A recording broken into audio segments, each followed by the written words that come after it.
We are just out of a 30-year-long conflict, but what we have seen is that we have the slow on-site disasters in drought, and then flash floods and landslides. So these are issues which are arresting the rapid development process that we are having now. What we have seen is that we are moving into the lower middle income country, and the aid also basically ceased, but the humanitarian needs were there following the conflict and the disasters that we do have. In this context, what we felt was, since there were many NGOs in the country and aid coming in, we had to harness more resources. This is what we felt, where we could harness resources from the private sector, and there was this private sector who was working in isolation. So this is the reason that we set up this platform in bringing the private sector in. There are many companies which are involved, from the multinationals to the smaller companies, dependent on what areas they want to help. In areas which they are working in, if it is affected in those areas, they do come forward to support humanitarian assistance. Many activities concerning how to ensure that they provide assistance in a more professional manner.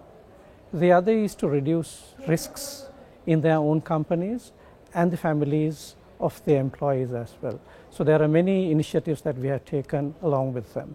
The platform is set up in bringing up the three sectors: the humanitarian sector, the private sector, and the government. So the key partner here is the private sector, linking them to the government sector.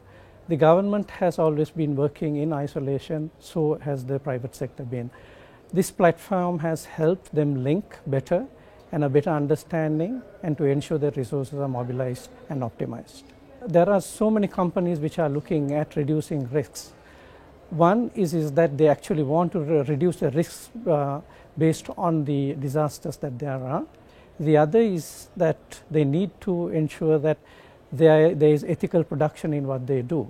For example, we have an apparel company which is producing mass apparel to Europe. So the ethical production was an issue that they needed to comply with. They partnered with EPAD. So this is where we came together in ensuring that we created a module for them and provided a training program on disaster risk reduction in their workplace and also in their homes. So far we have trained 30,000 of their employees. So that, on the other hand, brings 30,000 families when they go back home. So this is a way of creating resilience business as well as resilient communities. Leading to the World Humanitarian Summit, we have established the national platform, the national consultation, the regional consultation, and so on.